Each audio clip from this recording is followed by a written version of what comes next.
Φίγαρο περίσσια άνθρωπο, εάν κερδίσει τον κόσμο όλο και δημιουργήσει την ψυχή αυτού ή τη δώσει άνθρωπος ανάλογα της ψυχής αυτού, αυτά δεν είναι λόγια ανθρώπου, είναι λόγια του Θεανθρώπου ιδρυτού της Εκκλησίας. Είναι λόγια του Χριστού που είναι αθάνατο και σε αυτά τα λόγια θα εστιάσουμε την προσοχή μας. Διότι οι περισσότεροι των ανθρώπων σήμερα νοιάζονται για την ύλη. Τι θα πάνε, τι θα πιούν, πώς θα ζήσουν καλύτερα, πώς θα μορφωθούν καλύτερα, όχι όμως, πώς θα σώσουν τη ψυχή. Αυτό είναι φιλοσοφία, είναι έτσι δείχνουν ότι είναι φιλόοι. Δείχνουν ότι αγαπούν περισσότερο από τον Χριστό την ύλη, το σώμα της άλλης.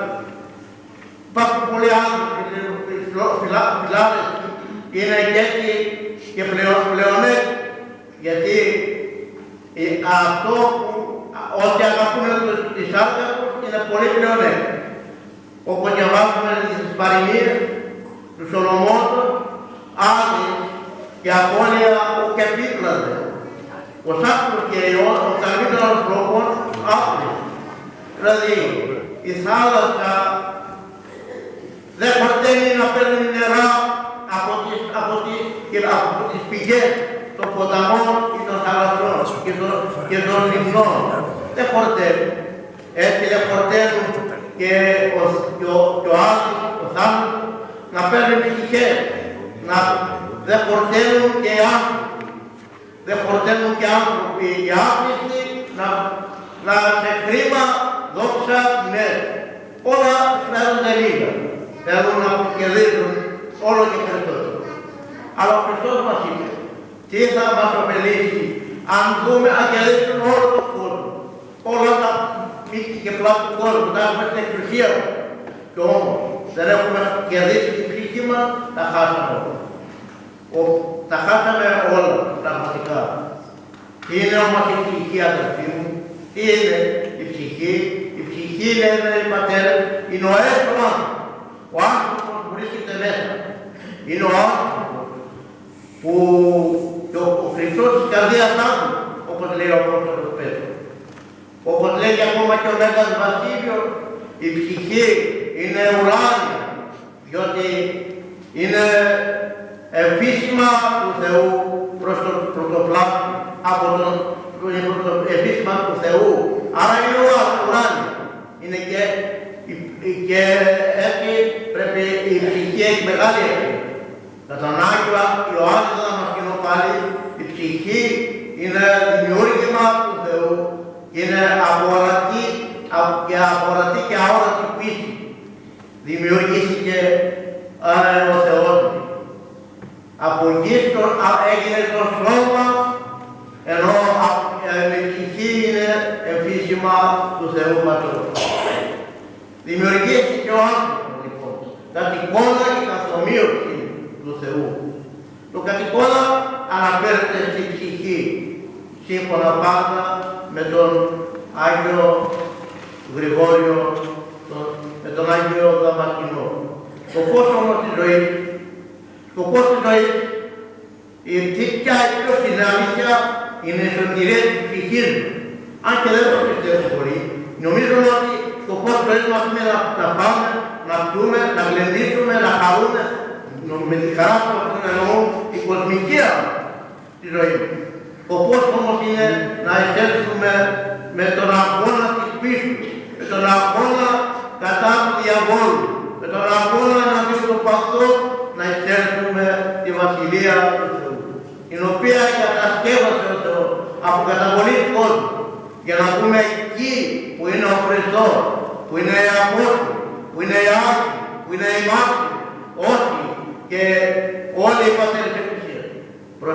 Προσοχή λοιπόν, να μην μας εκμαλωτήσει η αγάπη του κόσμου, να μην μας εκμαλωτήσει η επιθυμία της αρκός, δηλαδή η φιλεδονία που βλέπουμε τα κοσμικά θεάματα, να μην μας εκμαλωτήσει τα κοσμικά θεάματα. να μην μας εκπλανωτήσουν ακόμα η ανατολία του βίου, η υπεροψία που είναι, του γεννάου πλούτου. Πολλοί θέλουν να γίνουν πλούσιοι, νομίζοντας ότι έτσι θα χαρούν τη ζωή τους. Λάθος. Αυτό είναι η υπεροψία που τη ζωή αυτής, νομίζοντας ότι έτσι χαρούμε τη ζωή τους. Αλλά δεν χαιρόμαστε, παίρνουμε περισσότερο, λέει ο Άγιος Ιωάννης Χριστοδούλου. Προσοχή λοιπόν να είμαστε εκμαλωτήσουν κανένα από τα επίμερα που είναι εκείνα και να αγωνιζόμαστε για τα εκουράδια και τα αιώνια. Αδελφοί μου, ο Σταυρός του Κυρίου είναι το μέτρο της αξίας της ψυχής. Σήμερα που είναι και η γιορτή, που είναι η τρίτη Κυριακή των νηστειών και υψώνω το τίμιο Σταυρό, σε λίγο θα τον υψώσω, για να τον προσκυνήσουμε και να λάβουμε χάρη από τον Σταυρό, να πάρουμε δύναμη από τον Σταυρό, όπως λέει ο Άγιος Ιωάννης ο Δαμασκηνός, αυτός ο Σταυρός θα μας δώσει τη δύναμη για να διεκδικήσουμε στον αγώνα της πίστης, στον αγώνα κατά των παθών.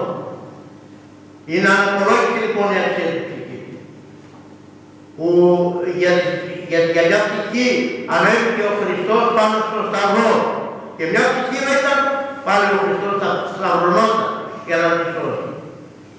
Και η αναπολόγηση η αξία της ψυχής και σύμφωνα με τον Άγιο Γρηγόρη τον Θεολόγο, διότι μετέχει της άμεσης συγγένειας, ευγενίας, βάσει ο κόσμος, γράφει ακόμη ο Άγιος Ιωάννης της κλίματος, ψυχής με ουκάντα, διότι ο μεν κόσμος παρέσχεται, η δε ψυχή είναι άφθονη.